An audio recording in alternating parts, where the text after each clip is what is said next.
Hello दोस्तों, fun with study में आपका स्वागत है। आपको नवरात्र की बहुत बहुत शुभकामनाएं। आप जैसा कि पिक्चर में देख रहे होंगे, हमने सौर मंडल की एक पिक्चर लगाई हुई है। आज हम अर्थ के इंटीरियर के बारे में कुछ जानकारी प्राप्त करेंगे।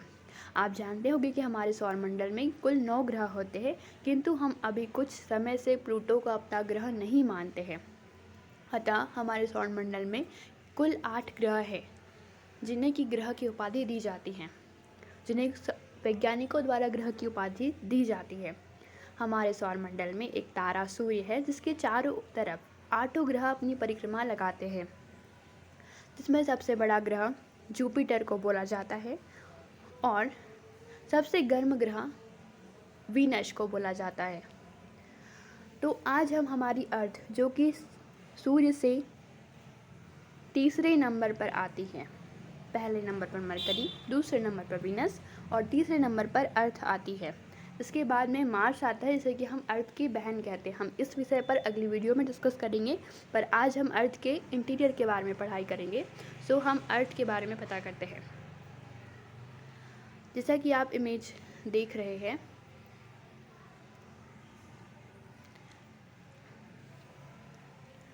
अर्थ, अगर हम अर्थ को बीच में से काट दें तो हमें एक कटोरा जैसा हमें एक शेप प्राप्त होगा। अर्थ का जो शेप होता है उसे हम जियोइड कहते हैं, जियोइड या ऑब्लेट स्फेरॉइड, ठीक है। और अर्थ को जब हम काटते हैं तो हमें इस तरह का कुछ दिखाई पड़ता है। आप देख रहे होंगे, सबसे अंदर की परत को हम कहते हैं इनर कोर और उसके बाहर की परत को हम कहते हैं आउटर कोर। फिर आता है मेंटल, फिर आता है क्रस्ट। क्रस्ट वो हिस्सा है जिस पर हम रहते हैं। पर्वत, पहाड़, नदियाँ, ये सब क्रस्ट पर होती हैं। पर्वत, पहाड़, नदियाँ, या हम समुद्र की बात करें तो वो भी क्रस्ट पर ही होता है। इसके बाद में आता है मेंटल, जहाँ पे लावा होता है, लावा, मैग्मा, जिसे कि आप मैग्मा नाम से भी जानते हैं और लावा नाम से भी जानते हैं। मेंटल में जो होती है वो पिघली हुई चट्टानें होती है, क्योंकि मेंटल का जो ताप होता है वो धीरे धीरे बढ़ता जाता है। उसके बाद में आता है आउटर कोर, फिर आता है इनर कोर, ठीक है। ये लेयर्स होती है। अब इसके बारे में हम डिटेल बात करेंगे। ये देखिए, आप इस डायग्राम में देख रहे होंगे कि सबसे पहले जो क्रस्ट होता है, क्रस्ट के ऊपर अपने पर्वत, पहाड़, नदियाँ, समुद्र, ये सब क्रस्ट के ऊपर आता है। हम क्रस्ट को 2 भागों में बांटते हैं। एक तो होती है कॉन्टिनेंटल क्रस्ट और एक होती है ओशियनिक क्रस्ट।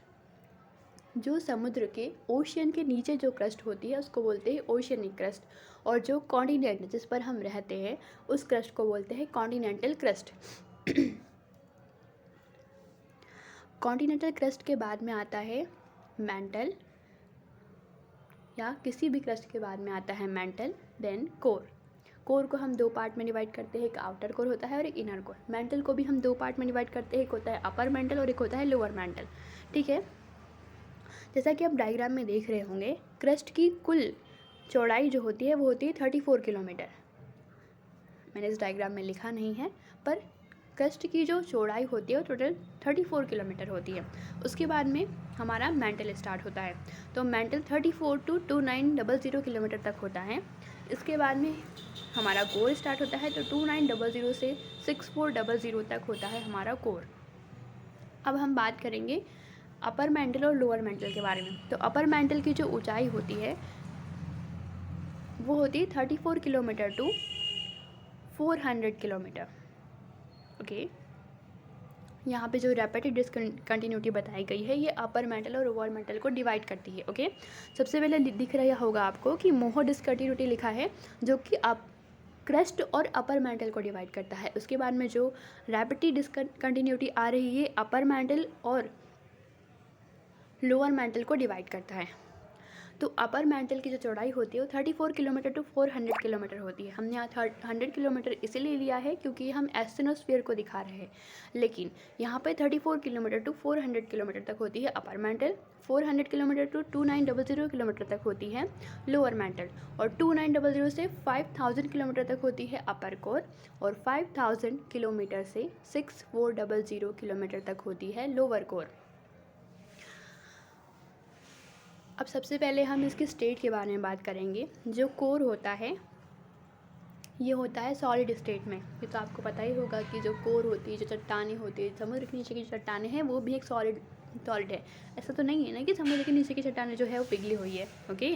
तो वो जो होता है वो सॉलिड पार्ट होता है, ठीक है। अब जो कोर के बाद में जो हम 100 किलोमीटर तक अगर जाए तो हर 1 किलोमीटर पर 1 डिग्री सेल्सियस तापमान बढ़ते जाता है, ओके, ऑलराइट। तो जैसे जैसे हम नीचे जाएंगे वैसे वैसे तापमान बढ़ते जाएगा। जैसे ही हम 100 किलोमीटर की गहराई में पहुंच जाएंगे वहाँ से हमें एक स्टेट दिखेगी जो कि इस प्रकार होगी कि सॉलिड स्टेट से लिक्विड में कन्वर्ट होगी, मतलब बीच का जो होता है वो। तो 100 किलोमीटर से 400 किलोमीटर के बीच में वो जो सेमी सॉलिड स्टेट होगी उसे हम कहते हैं एस्थेनोस्फीयर। और उस एस्थेनोस्फीयर के बाद में हमें मिलता है